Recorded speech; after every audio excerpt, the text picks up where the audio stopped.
At their anniversary gala, a woman divorces her husband, the man her entire family pushed out into the snow, to marry his best friend, but she's unaware he just signed a $30 billion deal that will crush her and make them all scream.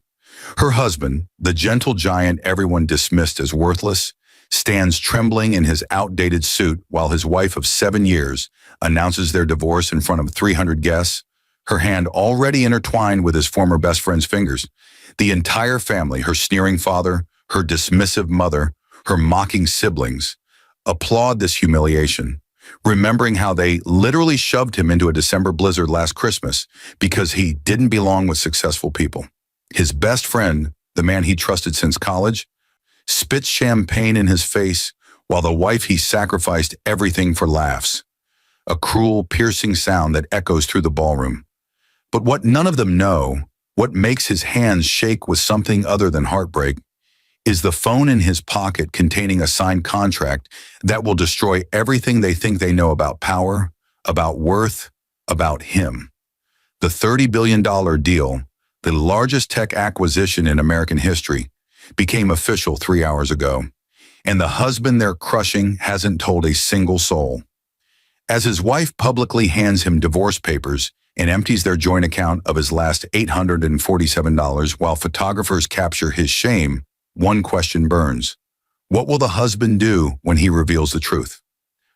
And when the wife and his best friend receive their wedding invitation, an invitation they never sent, will they understand too late what they have awakened?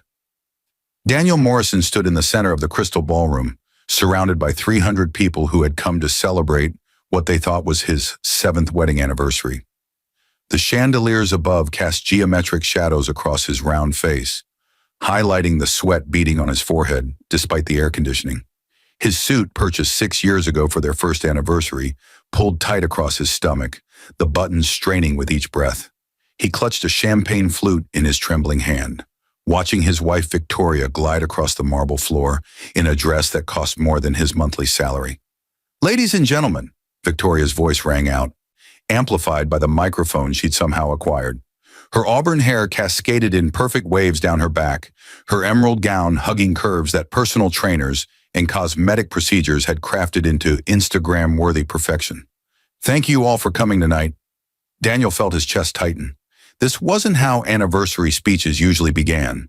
He'd written something for tonight, a clumsy but heartfelt tribute to their years together, tucked in his jacket pocket, now growing damp from his nervous perspiration. "I have an announcement to make," Victoria continued, and the room fell silent. Daniel noticed her parents in the front row, Gregory and Constance Hartwell, their faces arranged in expressions of barely contained excitement. His own parents hadn't been invited. Victoria had insisted they'd be uncomfortable among her family's social circle. "Daniel and I are getting divorced." The words hit him like a physical blow. Several people gasped. Someone dropped a glass. But most of the crowd, Victoria's friends, her business associates, her family, simply nodded knowingly. Some even smiled. "What?" Daniel's voice came out as a whisper, lost in the sudden murmur of conversation. Victoria turned to face him fully, her expression a mixture of pity and contempt. "Oh, come on, Danny. You didn't actually think this was going to last forever, did you?" "But it's our anniversary." His mind couldn't process what was happening. The phone in his pocket felt like it weighed 1,000 pounds. The phone containing the contract that had been finalized at 4:47 p.m. today. The contract that changed everything. But he couldn't speak, couldn't move, couldn't do anything but stare at the woman he'd loved since they'd met at a community college coding class 9 years ago. Anniversary, divorce-versary, what's the difference? This came from a man stepping out of the crowd, and Daniel's confusion transformed into something sharper, more agonizing. Tyler Brennan, his best friend since sophomore year, his college roommate, the man who'd been Daniel's best man at this very marriage. Tyler moved to Victoria's side with the casual confidence of someone who'd been there many times before. He wore a Tom Ford tuxedo that probably cost more than Daniel's car. His jawline could cut glass. His body maintained by a personal trainer Daniel had actually helped him hire 2 years ago. "Ty?" Daniel's voice cracked. "What are you doing?" Something I should have done years ago, buddy. Tyler's smile was sharp, predatory. He wrapped his arm around Victoria's waist possessively. Taking what's mine. The ballroom erupted in whispers. Daniel saw Victoria's father stand up, his face beaming with approval. Constance clutched her husband's arm, practically vibrating with excitement. How long? Daniel managed to ask, though part of him didn't want to know. Does it matter? Victoria examined her nails, a French manicure that probably cost more than Daniel spent on groceries in a month. Tyler is successful, ambitious, everything you're not. He has a future at his father's investment firm. You're a junior developer at a startup that will probably fold in 6 months. I thought you loved me. The words sounded pathetic even to his own ears. Victoria laughed, a sound like breaking glass. I love the idea of you, maybe. The nice guy who'd worship me. But nice doesn't pay for penthouses in Manhattan, Daniel. Nice doesn't get you into the social circles that matter. Tyler pulled a cigar from his pocket, lit it despite the venue's no-smoking policy, and took a long drag. Then, with a movement so casual it seemed rehearsed, he leaned forward and spat champagne directly into Daniel's face. The liquid ran down Daniel's cheeks, mixing with tears he hadn't realized he was crying. The ballroom fell completely silent. Then Victoria laughed again, louder this time, and her laughter was contagious. Her mother tittered behind her hand. Her father chuckled. Soon, dozens of people were laughing at the fat man in the cheap suit standing in a puddle of expensive champagne. Remember last Christmas, Danny? Victoria's father Gregory stepped forward, his silver hair gleaming under the lights. When we pushed you out into the snow because you embarrassed us in front of the Vanderbilts? Daniel remembered. He'd worn the wrong shoes to their Christmas Eve party. Comfortable sneakers instead of the dress shoes Victoria had picked out. Gregory and Victoria's 2 brothers, Mason and Trent, had physically shoved him out the back door into a December blizzard. He'd stood in 2 feet of snow for 40 minutes before Victoria finally let him back in, hypothermic and humiliated. That's when we knew, Constance added, her voice dripping with false sympathy. You'd never be good enough for our family. Which is why Victoria is making the smart choice, Tyler said, pulling an envelope from his jacket. We've already filed the papers. You just need to sign. Daniel took the envelope with shaking hands, his vision blurred. Whether from tears or shock, he couldn't tell. He opened it mechanically and found divorce papers, already notarized, Victoria's signature in her distinctive flowing script at the bottom. And one more thing. Victoria held out her phone, showing him their joint bank account screen. Their balance had always been modest. Daniel contributed what he could from his developer salary. Victoria deposited money from her social media influencer income. The balance showed $847. As he watched, Victoria tapped several buttons on her phone. The screen refreshed. The balance now read 0.0 rare. You took everything, Daniel whispered. Everything that was in that account, yes. Victoria smiled sweetly. Consider it my divorce settlement. I'm being generous. I could have taken much more. That was money for rent, for food. Should have thought of that before you decided to be such a disappointment. Tyler blew cigar smoke in Daniel's face. Man up, buddy. This is how the world works. Daniel's hand moved to his pocket, fingers brushing against his phone. Inside that device was a signed contract with Titanium Global Technologies, the largest tech acquisition in history. The compression algorithm he'd developed in his spare bedroom, the one he'd worked on every night after Victoria fell asleep, the one he'd poured 3 years of his life into.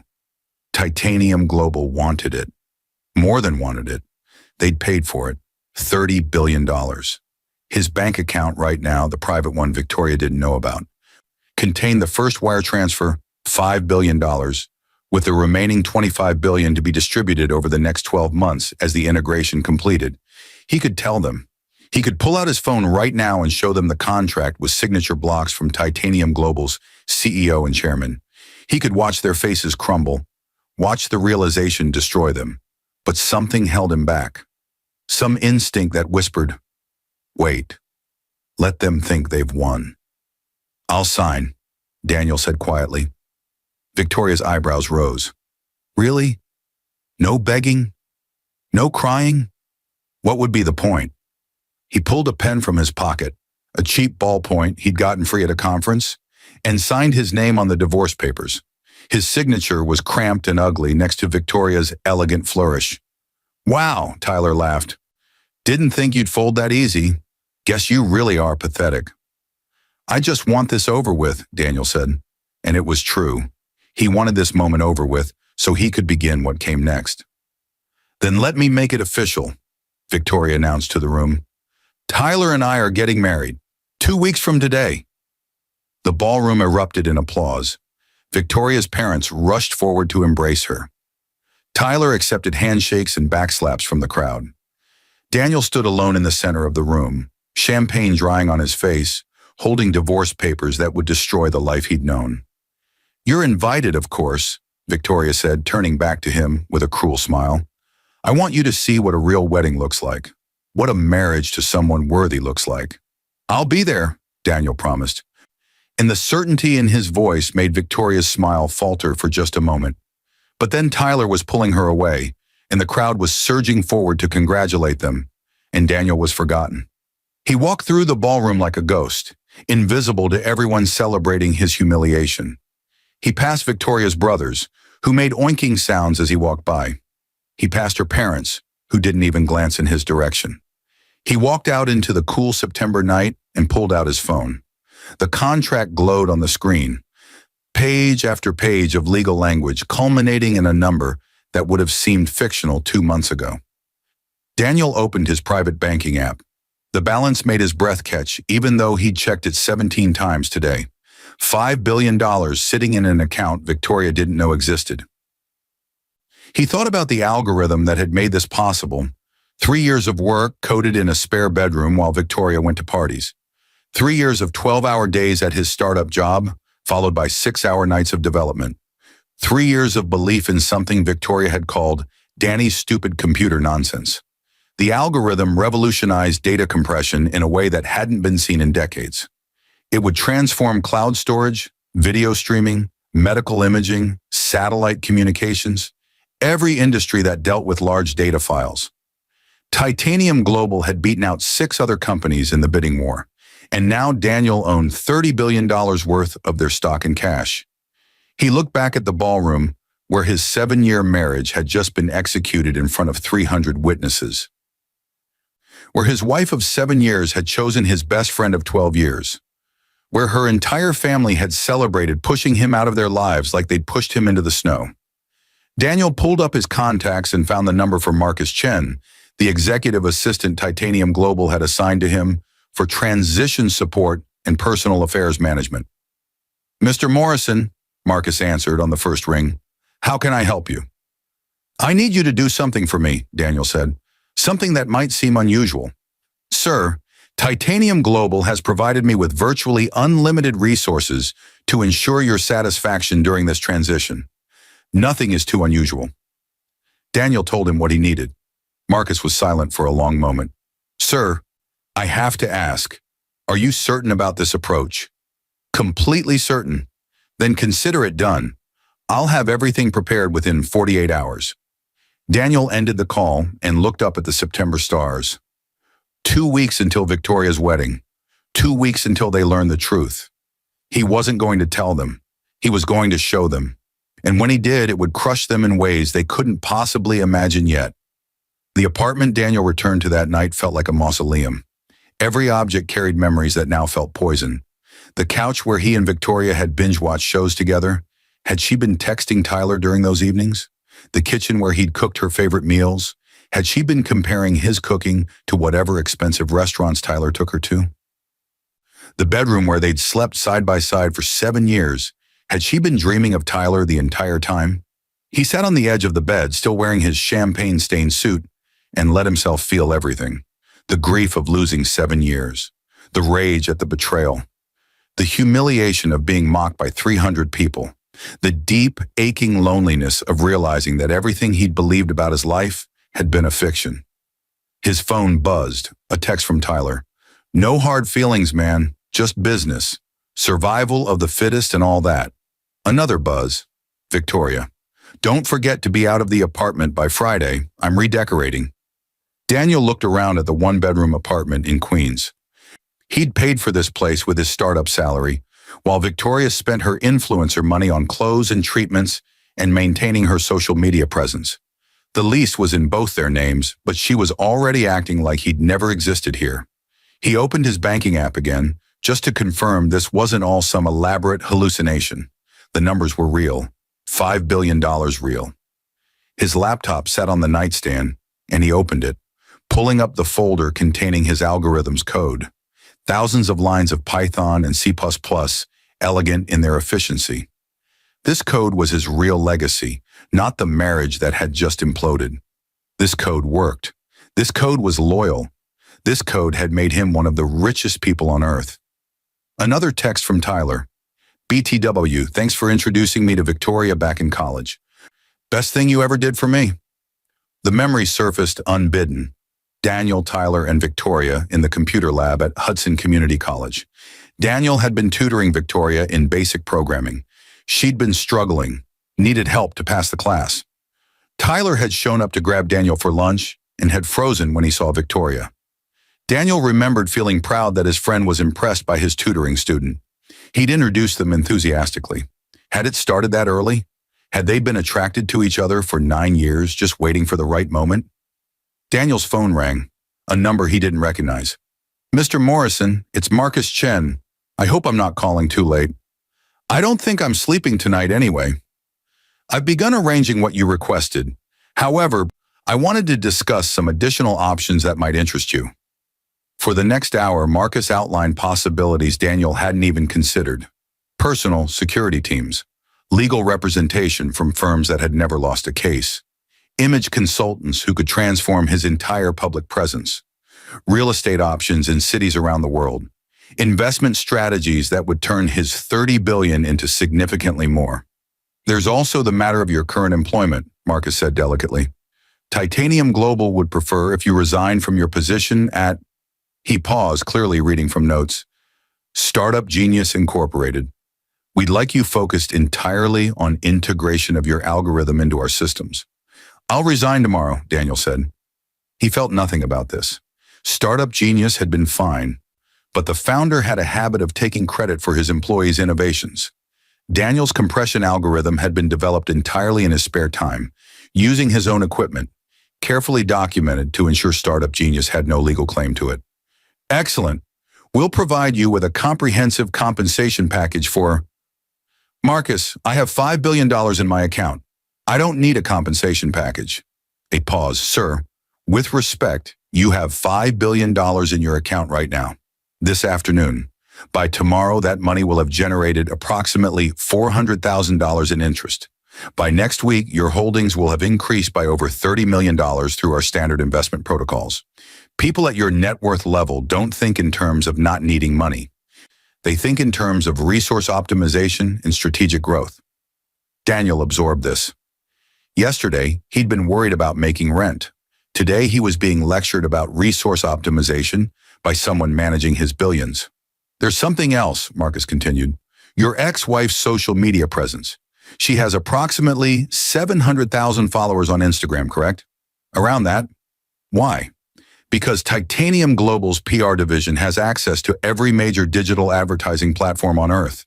And your ex-wife's engagement metrics suggest her audience is largely aspirational, people who follow her to see a lifestyle they wish they had. I'm not sure I follow. Mr. Morrison, your ex-wife has built her identity on appearing successful and desirable, on being aspirational. She derives value, both social and financial, from this perception. These things can be influenced, but I need to know how far you want to take this. Daniel thought about Victoria laughing as Tyler spit champagne in his face. He thought about her emptying their joint account. He thought about her invitation to watch her marry his former best friend. I want them to understand what they lost, Daniel said slowly. I want them to feel exactly what I felt tonight.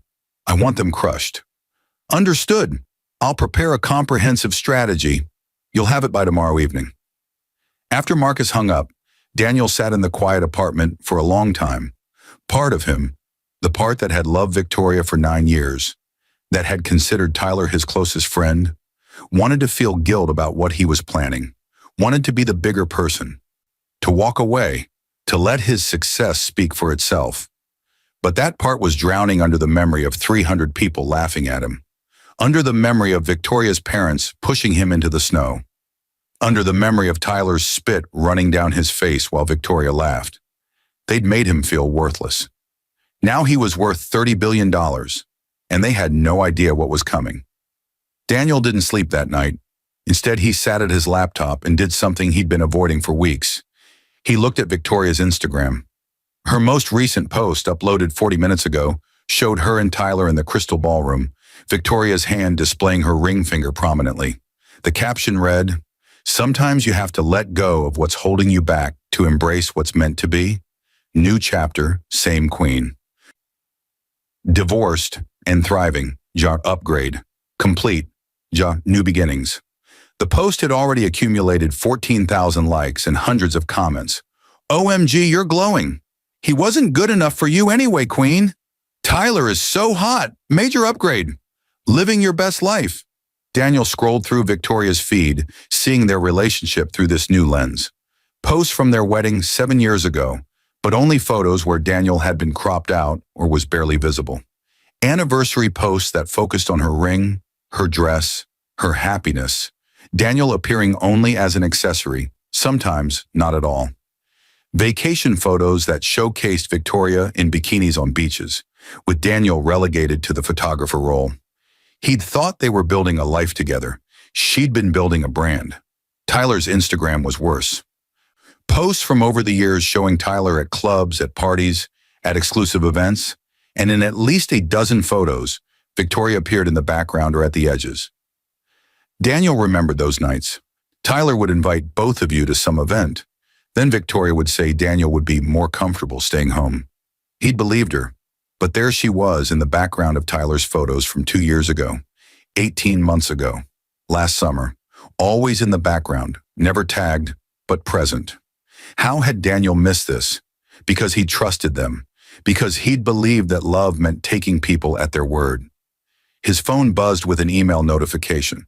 Marcus Chen, working at what must be 3 a.m. "Mr. Morrison, attached, please find preliminary strategies for your review. Please note these are merely options for your consideration. Titanium Global's resources are at your disposal, but all decisions remain entirely yours. We simply provide possibilities." Daniel opened the attachment. It was a 70-page document titled Strategic Response Options, Morrison Hartwell Situation. The table of contents alone made his breath catch. Chapter 1, Financial Pressure Points. Chapter 2, Social Media Influence Campaigns. Chapter 3, Legal Leverage Opportunities. Chapter 4, Business Relationship Disruption. Chapter 5, Reputational Management. Chapter 6, The Wedding Event. Daniel started reading. The document was clinically thorough, outlining methods to systematically dismantle Victoria and Tyler's lives using nothing but legal, ethical applications of money and influence. Financial pressure points detailed how Tyler's position at his father's investment firm, Brennan Capital Holdings, was dependent on major clients who could be incentivized to move their portfolios to competitors. It outlined how Victoria's influencer income relied on brand partnerships with companies that could be offered more lucrative deals with other influencers. It explained how their new apartment, which the document noted they'd already leased, a luxury penthouse in Tribeca, had financing through a bank that Titanium Global had significant leverage with. None of it was illegal. All of it was devastating. Social media influence campaigns explained how Titanium Global's advertising algorithms could subtly suppress Victoria's content, reducing her reach without her understanding why. How targeted campaigns could elevate other influencers in her niche, making her seem less relevant by comparison.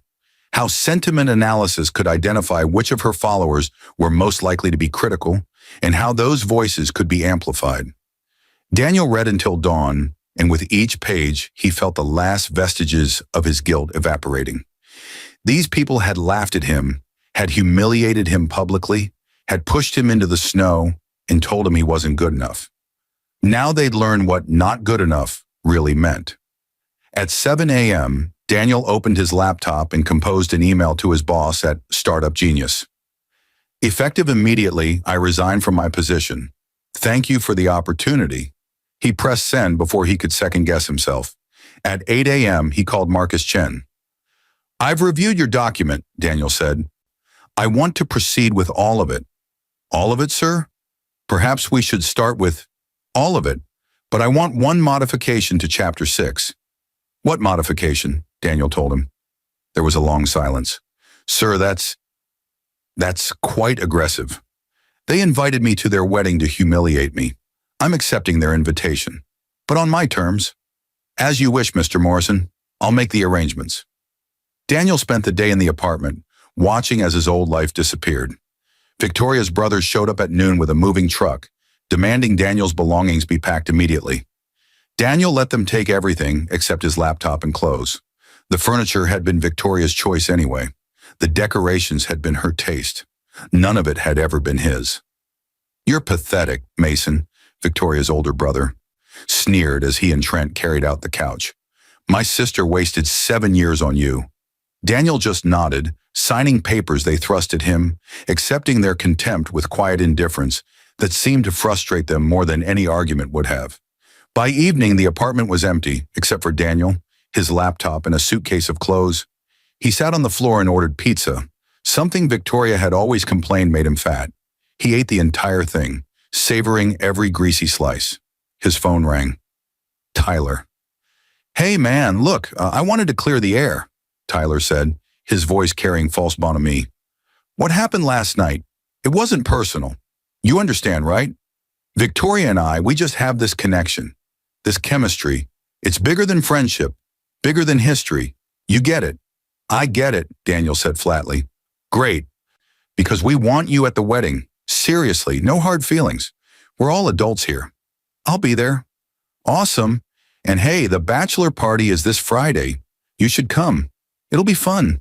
Like old times. Daniel almost laughed. They wanted him at Tyler's bachelor party.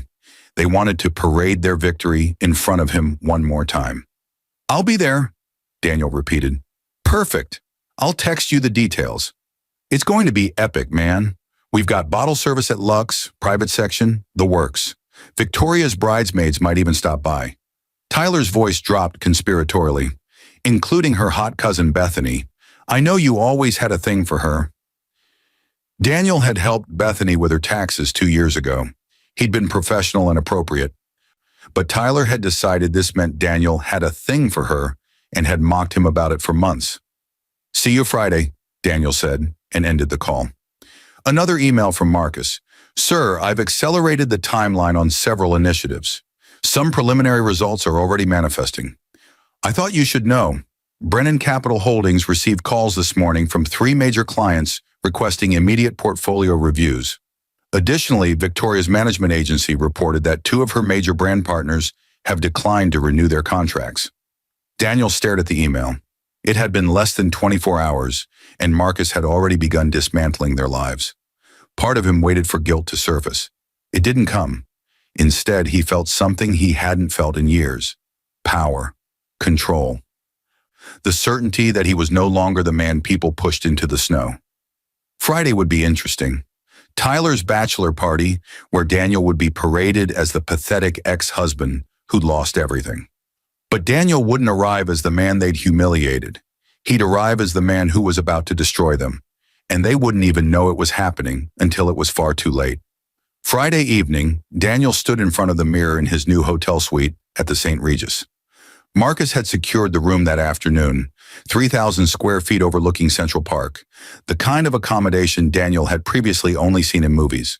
The closet now contained 6 suits from a designer whose name Daniel couldn't pronounce, each one tailored perfectly to his frame in measurements Marcus had somehow obtained. Daniel chose the midnight blue suit with subtle pinstripes. It fit him better than anything he'd ever worn. The fabric felt like water against his skin. He looked at his reflection and barely recognized himself.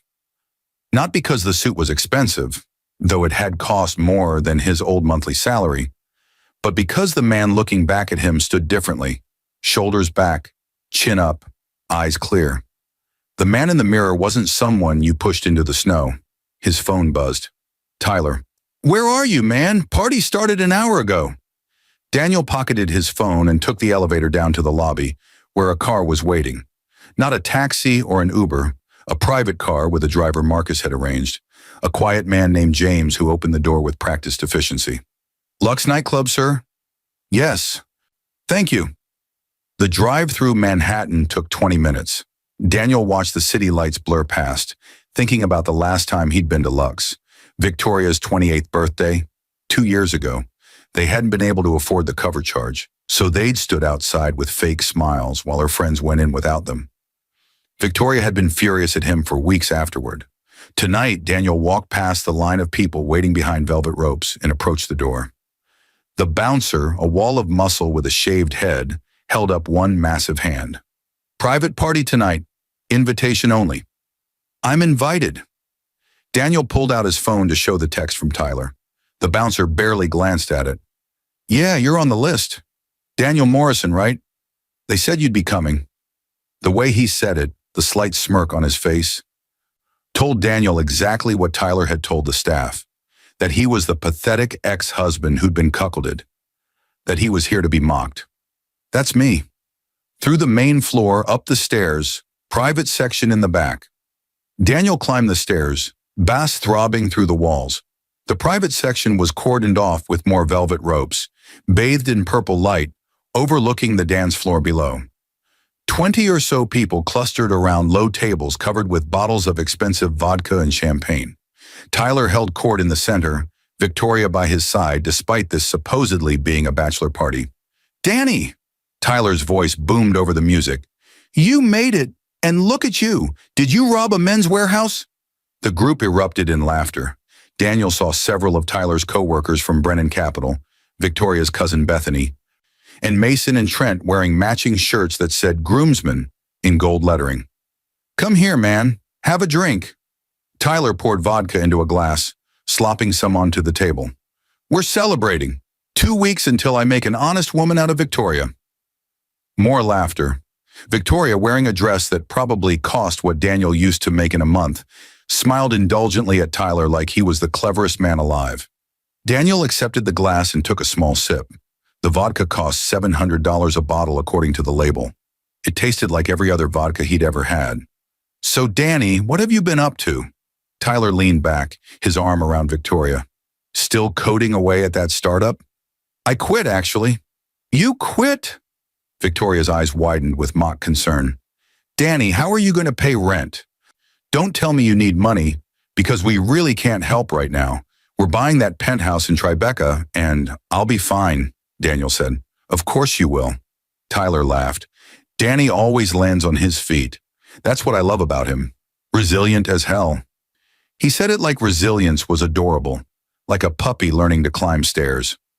Bethany, Victoria's cousin, leaned forward. She was pretty in a generic way, her face carefully contoured with makeup techniques learned from YouTube tutorials. I'm sorry about what happened, Daniel. At the anniversary thing. That must have been really hard. It was educational, Daniel said. See? That's the spirit. Tyler slapped the table. Learning experiences, growth mindset. That's my boy. He turned to his friends. Daniel here is going to be fine. He's got skills, computer stuff. He'll find another startup, make his 40 grand a year, live his life.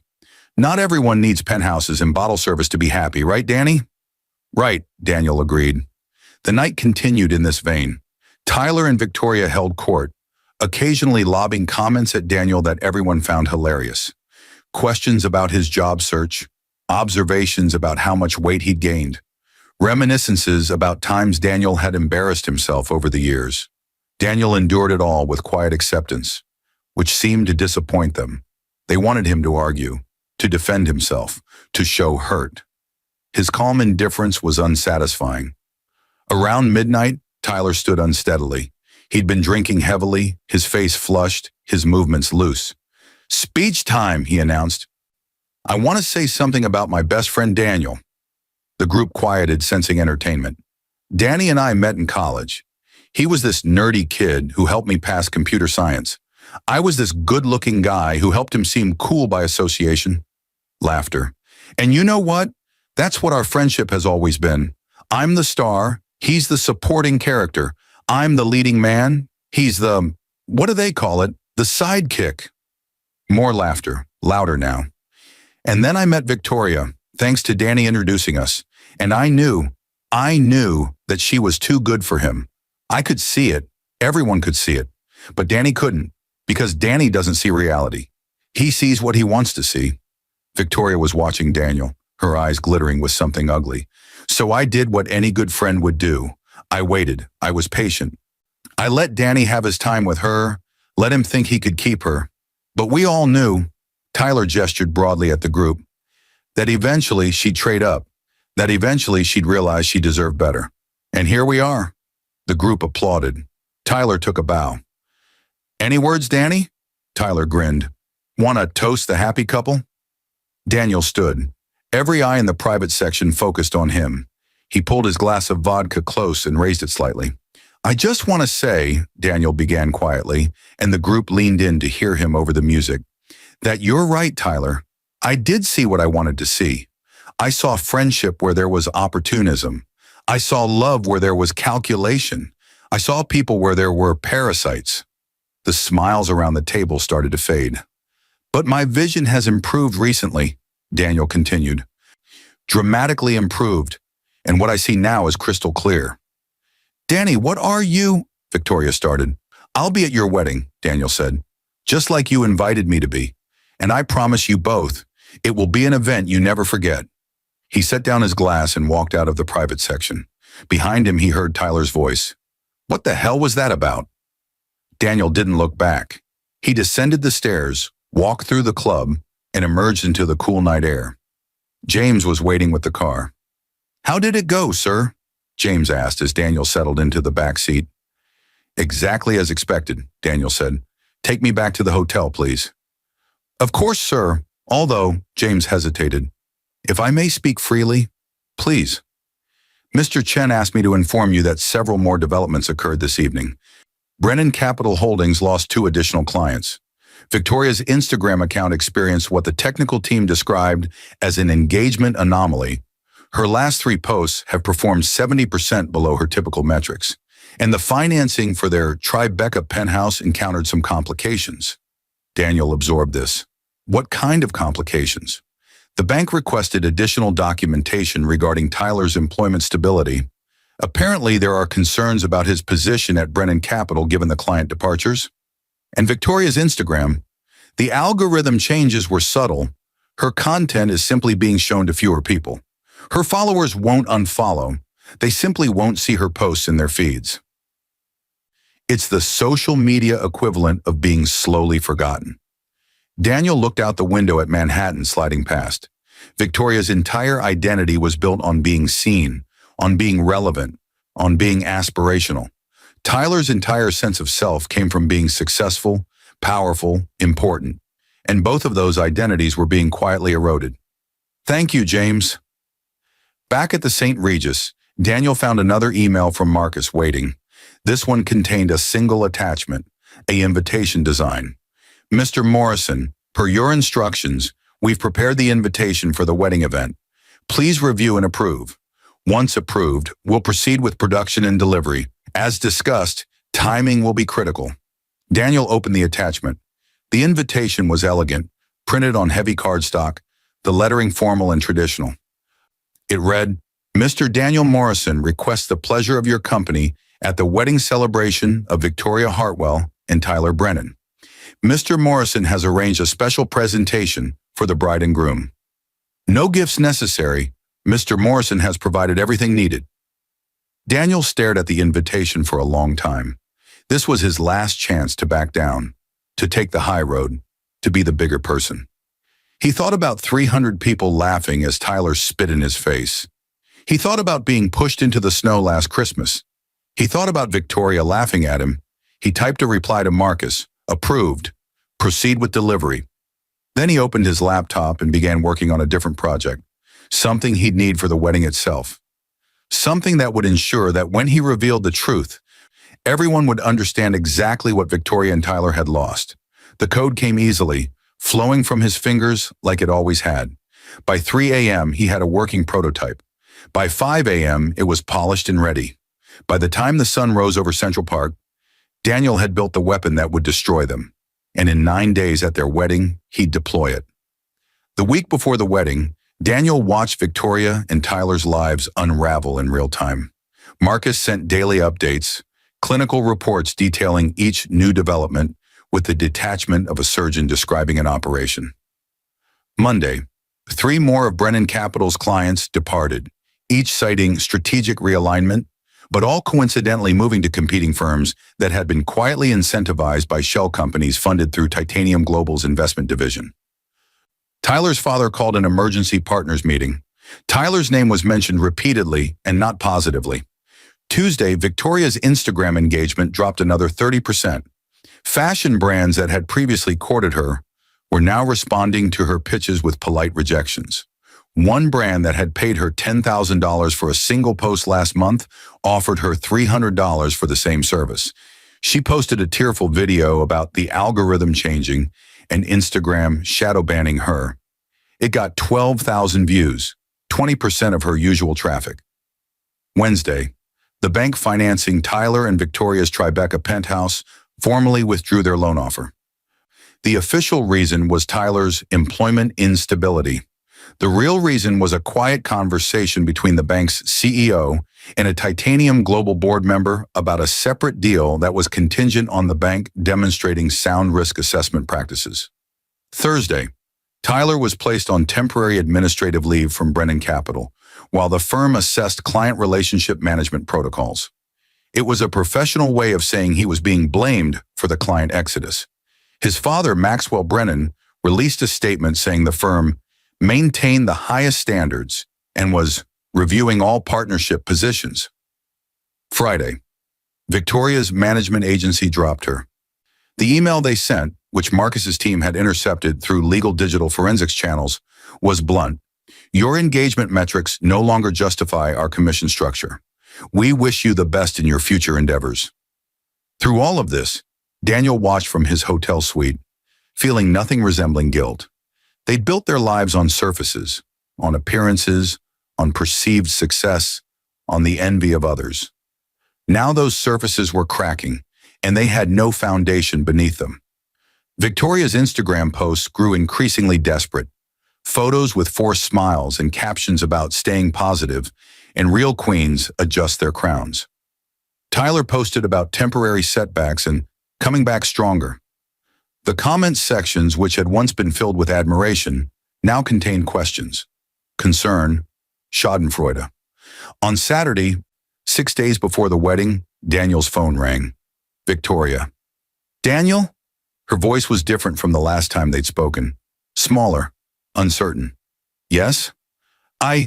Tyler and I have been having some problems, business problems. And I know things ended badly between us, but I thought maybe... She took a shaky breath. Could we borrow some money? Just temporarily. Like $5,000. We'd pay you back right after the wedding when Tyler's bonus comes through. Daniel was quiet for a long moment, letting her words hang in the air. You emptied our joint account, he said finally. You took $847 that I needed for rent and food. Now you want me to give you $5,000? Please, Danny. I know I was harsh, but you have to understand. I was emotional. The divorce was hard. I didn't mean... Yes, you did. Silence. You meant every word, Daniel continued. Every laugh, every cruel comment, every humiliation. You meant all of it. And now that things are difficult, you want me to rescue you. It's just a loan. We're still family, sort of. We were married for 7 years. We were married for 7 years, Daniel agreed. And in those 7 years, when did you ever treat me like family? When did you ever stand up for me when your parents pushed me into the snow? When did you ever defend me when your friends mocked me? When did you ever see me as anything other than someone you settled for? That's not fair. Neither was laughing when Tyler spit in my face. He heard her crying now, soft sobs that probably would have broken his heart a month ago. Now they sounded performative. I'll see you at the wedding. Victoria? He ended the call. Marcus called 5 minutes later. Sir, I should inform you that Tyler attempted to contact his father this afternoon for a loan. Maxwell Brennan refused. Tyler then reached out to 3 other family members. All declined. His credit cards are nearly maxed from wedding expenses. And the wedding venue? They've requested full payment by Monday or the reservation will be canceled. The amount due is $80,000. Let me guess, they can't pay it. Tyler liquidated his investment portfolio yesterday. It was worth $93,000. After taxes and penalties for early withdrawal, he'll net approximately $68,000, insufficient for the venue payment, and it leaves them with nothing for the catering, flowers, or photographer, all of whom also require payment before the event. Daniel thought about this. What happens if they cancel the wedding? They lose their deposits, approximately $35,000 total, money they cannot recover. And if they try to go forward, the vendors will refuse service without payment. The venue will lock them out. They'll have 200 guests arriving at a location where no wedding will occur. Daniel felt a stirring of something that might have been sympathy, but it died quickly under the memory of Victoria's laughter at the anniversary gala. Let it play out, Daniel said. Don't interfere with the vendors. Let them make their own choices. As you wish, sir. There's one other matter. The invitation you had prepared. The special one for the wedding event. Shall we proceed with delivery? Yes, but send it to Victoria's parents as well, and Tyler's father. I want them all there to see what happens. Consider it done. Sunday evening, Daniel received a frantic call from Tyler. Danny, man, I need your help. Tyler's voice was ragged, desperate. Everything is falling apart. My dad won't help. The clients are leaving for no reason. Victoria's influencer income dried up. The bank killed our financing. The wedding venue is threatening to cancel. I don't know what's happening, but his voice broke. You're my oldest friend, my best friend. I know I screwed up. I know I hurt you, but please, I'm begging you. Can you loan us the money to save the wedding? Daniel let the silence stretch. How much do you need? He asked finally. $80,000 for the venue, another $50,000 for vendors. So $130,000 total. I swear I'll pay you back. I'll give you my Rolex as collateral right now. It's worth $40,000. Your Rolex is worth $40,000, but you need $130,000 for a wedding. And you spent the last month mocking me for being poor. I know. I was an asshole. I'm sorry. Is that what you need to hear? I'm sorry. I'm so sorry. Please, Danny. Tell me something, Tyler. When you spit champagne in my face, did you practice that? Did you and Victoria plan it out beforehand? A long pause. What? Did you practice spitting in my face? Or was it spontaneous cruelty? Danny, answer the question. We thought it would be funny. Victoria said you'd been humiliated enough that one more thing wouldn't matter. She said you'd probably just take it. And you did. Tyler's voice shifted, taking on a hint of his old arrogance. Come on, man. You did just take it. You signed the papers. You walked away. You're not actually angry about... Daniel ended the call. His phone immediately rang again. He declined it. 17 more calls came in over the next hour. Tyler, Victoria, Victoria's mother, Mason, Trent. Daniel ignored all of them. Instead, he opened his laptop and made final adjustments to the presentation he'd prepared. The code was clean. The interface was intuitive. The impact would be devastating. Monday morning, the wedding venue canceled Tyler and Victoria's reservation. Marcus confirmed the cancellation at 11 a.m. Monday afternoon, Victoria posted on Instagram, "Sometimes things don't work out the way we planned. Tyler and I have decided to postpone our wedding to focus on what really matters, our love for each other. New date TBA." The post got 8,000 likes, half her usual engagement. The comments were split between supportive messages and speculation about financial problems. Monday evening, Daniel received a text from Tyler. "Fine, you win. You wanted to see us suffer, and we're suffering. Happy now?" Daniel stared at the message for a long time. Then he typed, "The wedding hasn't happened yet." 3 dots appeared, disappeared, appeared again. Finally, "What are you talking about? We canceled it." "No," Daniel wrote. "I'm talking about the actual wedding, the one I'm hosting. Check your mail tomorrow. You're both invited." He put his phone on silent and went to bed, sleeping better than he had in weeks. Tuesday morning, Victoria's parents received a cream-colored envelope via courier. The paper was expensive, the calligraphy elegant. Inside was the invitation Daniel had designed. Mr. Daniel Morrison requests the pleasure of your company at the wedding celebration of Victoria Hartwell and Tyler Brennan. Saturday, 7 p.m., Crystal Ballroom. Mr. Morrison has arranged a special presentation for the bride and groom. No gifts necessary. Mr. Morrison has provided everything needed. At the bottom, in smaller text, all previous guests from the anniversary gala are invited. Attendance strongly encouraged. Victoria called Daniel at 9:15 a.m., screaming, "What is this? What are you doing?" "I'm hosting your wedding," Daniel said calmly. "You invited me to watch you get married. I'm returning the favor."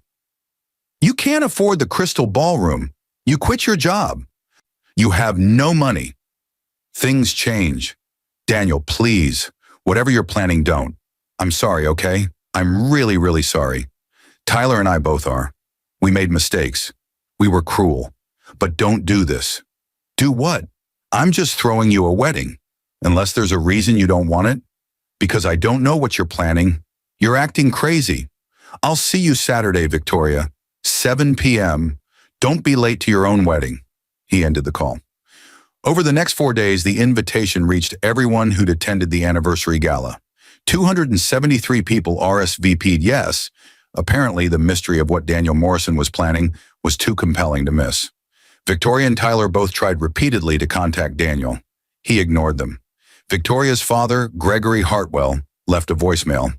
"Listen here, you little weasel. I don't know what you think you're doing, but my family has lawyers. We have connections. If you try to embarrass my daughter, I will destroy you." Daniel saved the voicemail for later amusement. By Friday, Victoria's Instagram showed photos of her crying, mascara running, with captions about being confused and not understanding what's happening. Tyler posted a video about facing challenges and standing strong. Their desperation was public, pathetic, and completely justified given what was coming. Marcus called Friday evening. "Sir, everything is prepared. The Crystal Ballroom is reserved. The audio-visual equipment is installed. The presentation is loaded and tested. Security has been briefed. The servers are ready. All guests have confirmed. We're prepared for tomorrow evening." And the media? "We've quietly informed several key outlets that something newsworthy will occur. They'll have photographers present, nothing official, just gossip reporters who'll think they're getting a scoop about a society wedding." Perfect. "Sir, I have to ask, are you certain you want to proceed? Once this happens, there's no walking it back." Daniel thought about the man he'd been 4 weeks ago. Overweight, underconfident, standing in champagne-stained clothes while 300 people laughed at him. That man would have taken the high road. That man would have walked away. But that man was gone. "I'm certain," Daniel said. "Make sure everything is perfect." Saturday morning, Daniel woke early. He went to the hotel gym and worked out for an hour, something he'd started doing every morning this week. The weight was already coming off. 3 pounds gone, not because he cared what Victoria thought anymore, but because he was starting to care what he thought about himself. He ate breakfast, egg whites, fruit, black coffee, while reviewing the presentation one final time. The slides were simple. The data was irrefutable. The impact would be total. At 3 p.m., he showered and dressed in a custom tuxedo Marcus had arranged. It fit perfectly, making him look not thin, he'd never be thin, but substantial, powerful, like someone who belonged in a ballroom full of wealthy people. At 4 p.m., he arrived at the Crystal Ballroom. The venue was transformed. White flowers everywhere, lighting designed to flatter. A massive screen at the front of the room. Tables set for 273 guests. Marcus met him at the entrance. "Everything is ready, sir. The guests will begin arriving at 6:30. Tyler and Victoria are expected at 7. And they have no idea what's happening? None. They've tried to access the venue several times this week. Security turned them away each time, explaining that you'd paid for exclusive access to prepare the event." Daniel walked to the front of the ballroom and looked at the screen. In a few hours, everything on that screen would change multiple lives forever. He felt no guilt. He felt no hesitation. He felt only the cold clarity of knowing he was about to make them understand. At 6:30, guests began arriving. Daniel watched from a private room as Victoria's parents, her siblings, Tyler's father, Dozens of society figures filed in. They looked confused, curious, expectant. At 6:55, Tyler and Victoria arrived. Daniel watched them on the security monitors Marcus had set up. Victoria wore a wedding dress, cheaper than she'd probably wanted, but still beautiful. Tyler wore a tuxedo that didn't fit quite right, likely rented at the last minute. They stood at the ballroom entrance, holding hands, looking terrified. "Should we let them in?" Marcus asked. "Not yet." Daniel stood and straightened his bow tie. "Let them wait. Let them wonder. In 5 minutes, I'll go down there and we'll begin." Those 5 minutes stretched like hours. Daniel thought about everything that had led to this moment. 9 years of friendship with Tyler, 7 years of marriage to Victoria, a lifetime of being underestimated, pushed aside, treated as less than. All of it ending tonight. At 7:30 p.m. exactly, Daniel walked down to the ballroom entrance. Tyler and Victoria saw him coming, and Victoria actually gasped. "Danny," she whispered. "Is that you?" Daniel smiled. "Hello, Victoria, Tyler, welcome to your wedding." He gestured to the doors. "Shall we begin?" The crystal ballroom fell silent as Daniel led Victoria and Tyler inside. 273 guests turned to stare. Some faces showed confusion. Why was Daniel Morrison, the humiliated ex-husband, leading the bride and groom? Others showed recognition, remembering the anniversary gala 4 weeks ago and sensing that something significant was about to occur. Victoria's hand trembled in Tyler's. Her wedding dress, a sample she'd bought off the rack for $3,000 instead of the designer gown she'd wanted, rustled as she walked.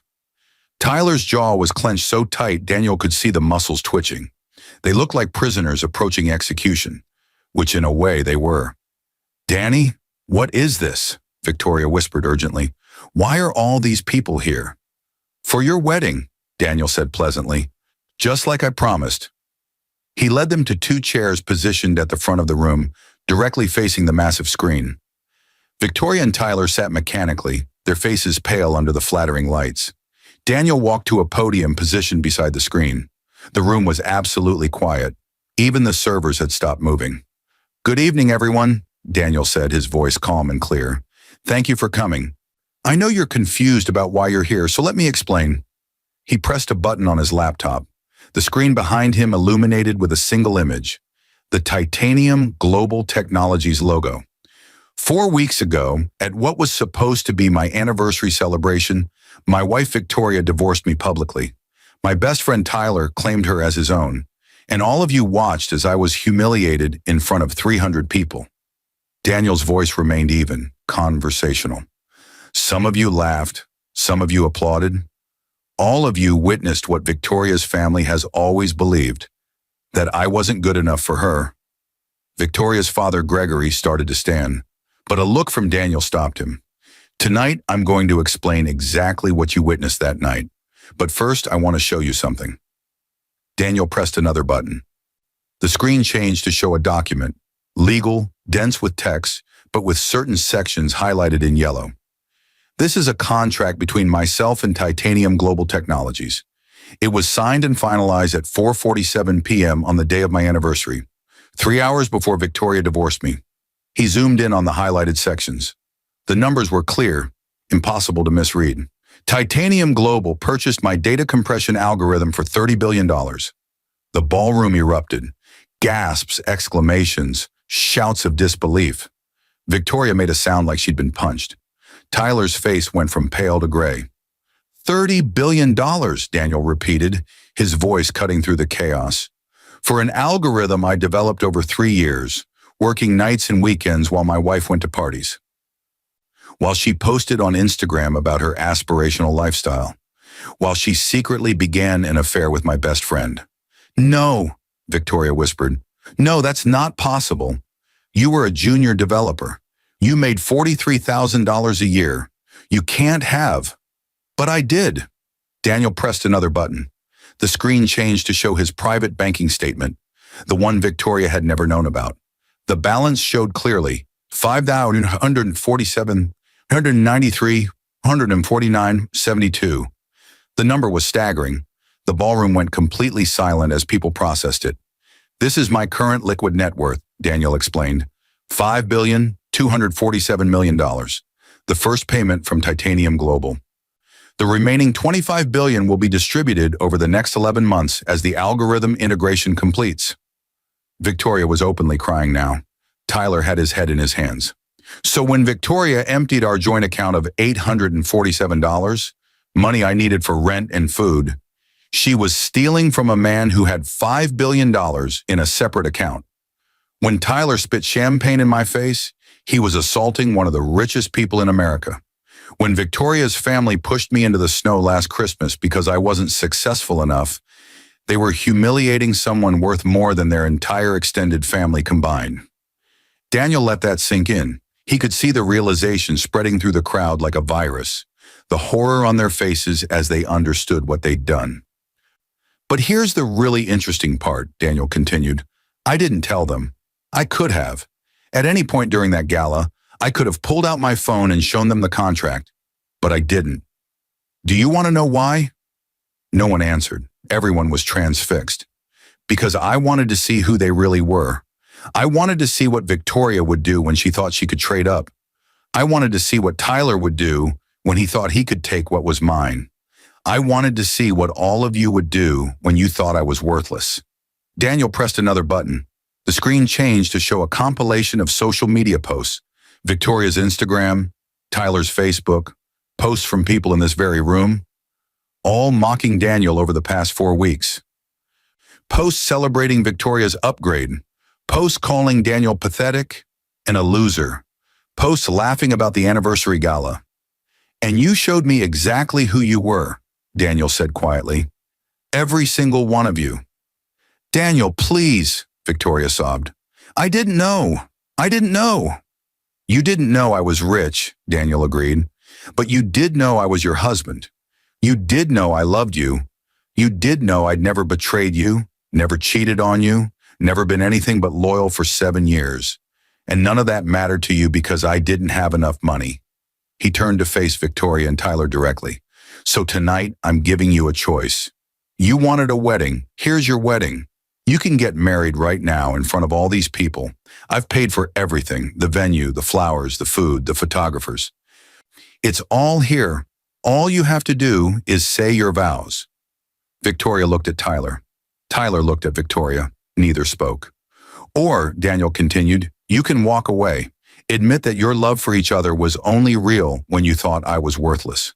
Admit that you betrayed me not because of genuine feelings, but because you thought you could get away with it. Admit that everything about your relationship has been based on calculation and cruelty. That's not fair, Tyler said hoarsely. You're making this impossible. I'm making this exactly as fair as you made things for me 4 weeks ago. You chose to humiliate me in public. I'm returning the favor. So choose. Get married or admit what you really are. The silence was suffocating. Victoria's mascara ran in black streams down her face. Tyler's hands were shaking. Around them, 273 people waited. I can't, Victoria finally whispered.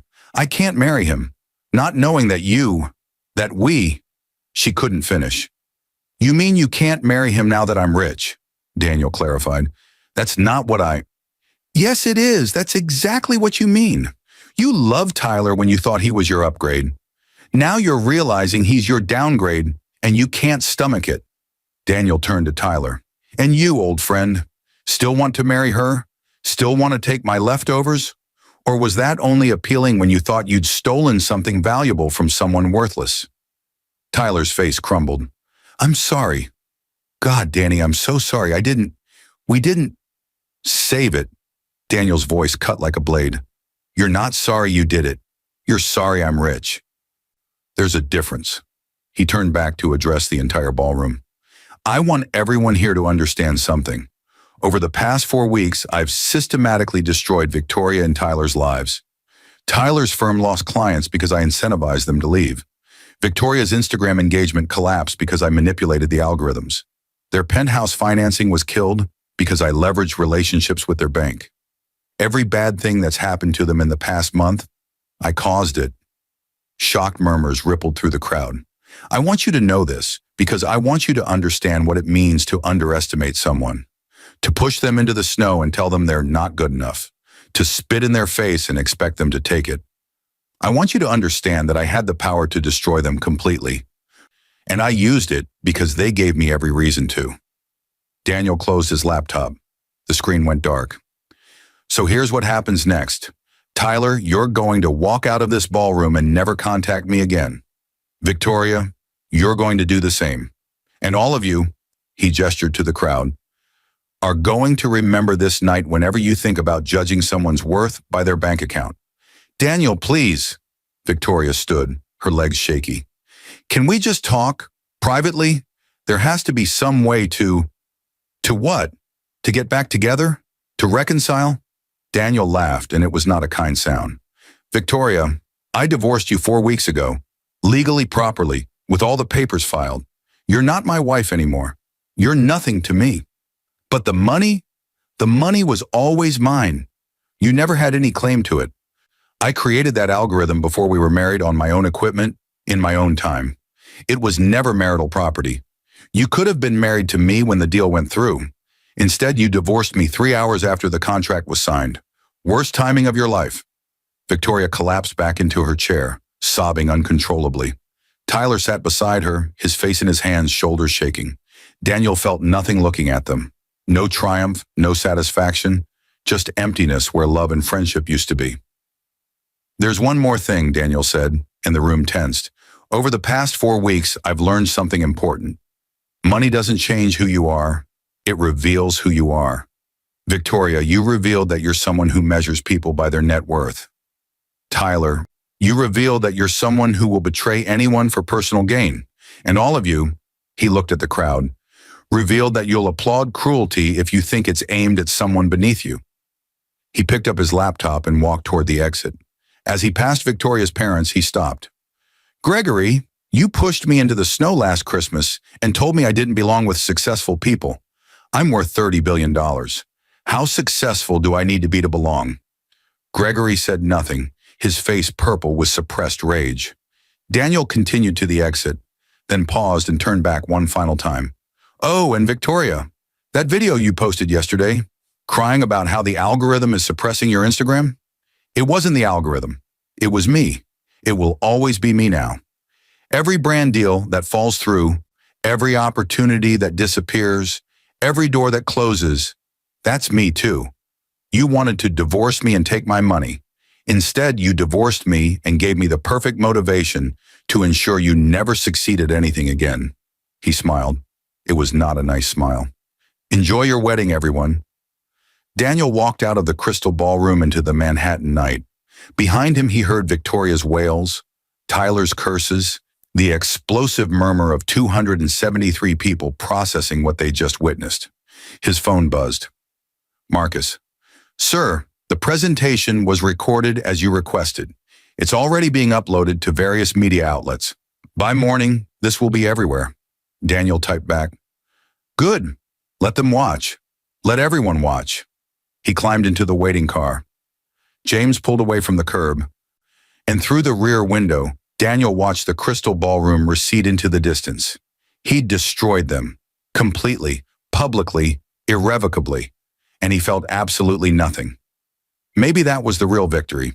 Not the money, not the revenge, but the absolute indifference he now felt toward people who'd once meant everything to him. His phone rang, an unknown number. He answered. Mr. Morrison, this is Jennifer Walsh from the Times. I was at the ballroom tonight.